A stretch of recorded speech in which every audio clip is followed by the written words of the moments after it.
Bonsoir, bienvenue dans le débat de France 24, un débat auquel vous pouvez participer via les réseaux sociaux. On l'a appris ce soir, l'employé de l'ONU qui avait été enlevé ce matin à Bangui a été libéré. On apprend par la même occasion qu'elle était aux mains de la milice anti-Balaka. Reste encore 2 humanitaires aux mains de cette même milice, dont une française. Alors pourquoi ces kidnappings maintenant? La France est-elle visée? Où en est la réconciliation en Centrafrique? On en parle ce soir avec nos invités, avec vous, Tatiana Mosso. Bonsoir, vous êtes journaliste à France 24. Vous avez reçu le 16 décembre le prix Ricardo Ortega pour la couverture radio et télé des Nations Unies. Et vous avez été récompensé pour votre reportage Centrafrique, le convoi de l'espoir, que nous avons d'ailleurs diffusé dans le débat en février dernier. Jean-Baptiste Koba, bonsoir. Vous êtes centrafricain, président du MESAN, qui est le mouvement de l'évolution sociale de l'Afrique noire. Tout d'abord, une première question pour vous, Jean-Baptiste Koba. On se réjouit évidemment de la libération de cet employé des Nations Unies. Mais comment expliquer ces kidnappings aujourd'hui par cette milice anti-Balaka? Alors, je crois, d'après ce que les analystes ont fait concernant donc ces deux événements, je pense que tout cela est lié vraisemblablement à l'arrestation de l'un des chefs anti-Balaka, arrêté évidemment par la MINUSCA, et je crois qu'en réaction à cette arrestation, ses partisans ont voulu évidemment se faire entendre. Il s'agit du général Angelo, on le dit à nos téléspectateurs, qui a été arrêté à Buka, dans le nord-ouest du pays. C'est qui ce général? Vous le connaissez, vous? Alors, je ne le connais pas. Vous êtes centrafricain, vous connaissez bien la politique centrafricaine. Je ne le connais pas personnellement, mais nous le connaissons tous, évidemment, de réputation, de triste réputation. D'ailleurs, un mandat d'arrêt a été émis contre lui, demandant son arrestation depuis le mois de mai 2014. Évidemment, il est impliqué dans toute cette série de massacres que nous avons connus entre décembre 2013 et les premiers mois de 2014. Évidemment, cet homme a des comptes à rendre à la justice centrafricaine et je trouve que c'est une bonne chose. C'est une bonne chose que désormais nous soyons rentrés dans un cycle où ceux qui ont du sang sur les mains ou qui ont des choses à se reprocher vont devoir évidemment s'expliquer devant la justice. Avec le risque de représailles qu'il y a derrière, Tatiana Mosso. Vous comprenez comment ces événements? D'autant que là, on est quand même, ce qui est important de dire, c'est qu'on est à la veille d'un grand forum de la réconciliation nationale. Comment comprendre ces événements, ces kidnappings qui arrivent là en l'espace de 48 heures, 3 kidnappings? Alors, je pense que c'est un moyen de pression comme un autre. N'oublions pas que même si on en a moins parlé ces derniers mois, le conflit en Centrafrique perdure. Même si Bangui, la capitale, est beaucoup plus sécurisée, le reste du pays reste dans un conflit assez grave. Moi, tout de suite, j'ai fait un rapport avec l'enlèvement du prêtre polonais qui avait eu lieu il y a plusieurs mois, qui avait été enlevé par les hommes d'un autre chef de groupe armé, Meskin. Le chef avait été arrêté par les autorités camerounaises. Puis il y a eu des négociations, il a été libéré. Et là, on se retrouve dans un cas de figure où on a eu un échange d'un chef rebelle contre un otage. Donc je pense que le schéma était un peu le même, du moins la volonté semble être la même. Enlever des étrangers pour obtenir la libération, si possible un occidental, des occidentaux et des membres de l'ONU. Là, la France n'est pas particulièrement visée. Est-ce que vous avez ce sentiment-là ou pas? Je pose la question parce qu'il y a une humanitaire française qui ce soir est toujours aux mains de cette milice anti-Balaka. Évidemment, mais je pense qu'il ne faut pas faire d'amalgame. Notamment avec tout ce qui se passe sur le continent. Et là, je mets en exergue ce qui se passe en Afrique de l'Ouest avec le Niger, tout ce qui a suivi avec Charlie Hebdo et ce genre de choses. Donc je pense que concernant la Centrafrique, il ne faut pas se dire la France est visée. Je pense, pour avoir rencontré certains hommes du général Andilo à Buka, puisque j'y ai été et que j'en ai rencontré, je pense que c'était une action pour mettre la pression dans le même cas de figure que pour le chef rebelle Meskin. Donc vous avez la même interprétation que Jean-Baptiste Koba, ils veulent donc visiblement que soit libéré ce général Angelo. Jean-Baptiste Koba, est-ce que la réconciliation est aujourd'hui en danger avec ces enlèvements? Ou on en est bien loin de la réconciliation?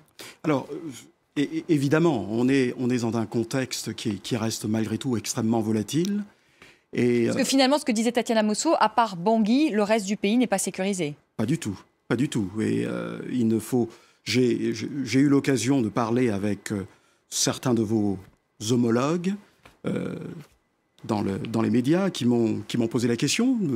Ils ont pu interroger donc des expatriés qui s'étonnaient de ce qui venait de se passer et qui trouvaient que tout se passait bien à Bangui et que ils étaient surpris. Si je puis me permettre, le risque a toujours été réel. Le risque d'enlèvement d'humanitaires, le risque d'occidentaux a toujours été réel en Centrafrique. Et c'est la raison pour laquelle déjà, à l'époque de la MISCA et dès que Sangaris sont arrivés, les mouvements avaient été réduits, tout avait été, enfin, il y avait des règles, un couvre-feu précis. Donc les gens sont peut-être étonnés d'un regain de violence, mais les enlèvements, c'était un risque qui existait déjà. Oui. Et je tiens aussi à ajouter, on parle évidemment avec énormément de couverture de presse et de couverture médiatique, l'enlèvement évidemment d'expatriés. Il faut savoir que les Centrafricains vivent quotidiennement dans une espèce de terreur. Il y a encore des camps. Et je trouve dommage que l'on ne continue pas à en parler. C'est vrai que nous avons disparu un peu des radars des médias depuis quelque temps. Mais le quotidien des Centrafricains n'a pas changé. Et ceux qui sont les auteurs de tels actes terrorise encore une grande partie de la population. Tatiana a parlé évidemment du reste du pays, de l'intérieur du pays qui reste malgré tout dans une situation sécuritaire extrêmement précaire. Et Bangui mais aussi. Qui sont ceux qui terrorisent qui sont ceux aujourd'hui qui terrorisent encore la population? C'est donc cette milice anti-Balaka, mais c'est aussi les ex-Séléka. C'est finalement tous les acteurs de ce conflit. Hein. C'est tous les groupes armés. Tous les groupes armés qui, évidemment, se servent de leur capacité de nuisance, soit pour exister, soit, évidemment, pour exercer une certaine pression sur les autorités de la transition, afin d'obtenir, évidemment, ce qu'ils revendiquent. Tatiana Mosso, ça fait 1 an que Catherine Samba-Panza est au pouvoir, hein, ce pouvoir donc de transition depuis janvier dernier. Et puis moi, j'entends Jean-Baptiste Koba, je vous entends vous aussi, vous êtes allé plusieurs fois en Centrafrique. On a le sentiment que rien n'a changé depuis 1 an. Est-ce que c'est sévère de dire ça ou est-ce que ça correspond à une réalité ? Que rien n'ait changé, c'est pas vrai, parce qu'il y a eu beaucoup de choses qui se sont mises en place. Est-ce qu'elles sont efficaces ? C'est la question qu'on peut se poser aujourd'hui. La force française s'est mise en place, elle a battu un énorme travail, mais on savait dès le départ qu'ils n'étaient pas assez pour un territoire aussi immense, avec une problématique aussi sensible que celle qu'il y a en Centrafrique. La MINUSCA s'est mise en place. Aujourd'hui, justement, une employée se fait enlever. On ne connaît pas encore les conditions exactes des négociations qui ont abouti à sa libération, mais toujours est-il que si on tombe dans le cas de figure où la MINUSCA ait pu, c'est une hypothèse, payer, ou alors libérer le général Andilo, quel crédit va encore avoir la MINUSCA sur place, sachant que la tâche est déjà énorme ? Il y a un acteur qu'il ne faut pas oublier, là-dedans, c'est le gouvernement, ce gouvernement de transition. Qu'est-ce qu'il a fait 1 an après ? Où en est le bilan ? Qu'a-t-il fait ? On parlait de justice. Vous parliez de la justice tout à l'heure en disant que ces hommes doivent être traduits en justice. Quelle justice ? Dans quel état se trouve aujourd'hui la justice centrafricaine ? C'est une vraie question qu'il faut se poser parce que le gouvernement centrafricain n'a pas encore fait de communiqué par rapport à ces enlèvements.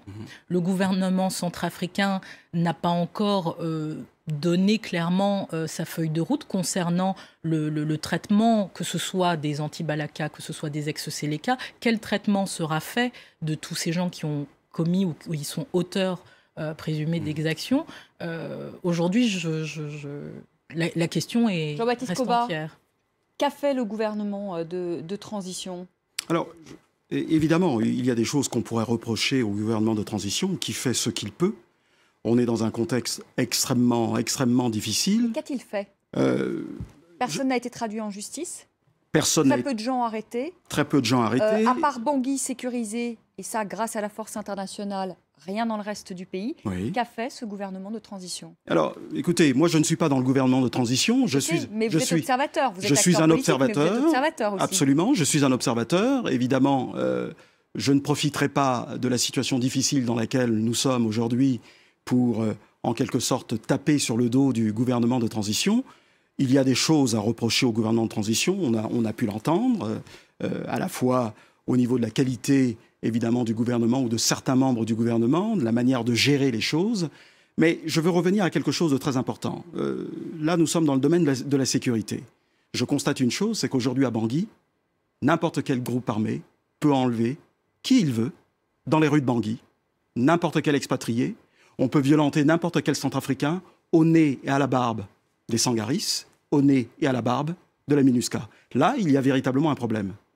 Et je pense qu'une grande question se pose, c'est le rétablissement, évidemment, des forces armées centrafricaines. Je pense que si on avait permis à l'État centrafricain de rétablir, de rentrer dans un processus de rétablissement des forces armées centrafricaines, je pense que cela aurait été des troupes supplémentaires, connaissant un peu mieux le terrain, et on ne se retrouvait pas dans ce genre de situation. Oui, mais si vous permettez, ce qui a été d'abord accordé, parce qu'il faut y aller étape par étape, avant de parler de la reconstitution de l'armée centrafricaine, il fallait déjà reparler, ne serait-ce que de la gendarmerie, des forces de police. Commençons par Bangui, puisque ça a été un petit peu la stratégie de commencer par la capitale, où il y avait encore des hommes et les institutions présentes, parce que tout ça, ça nécessite un commandement.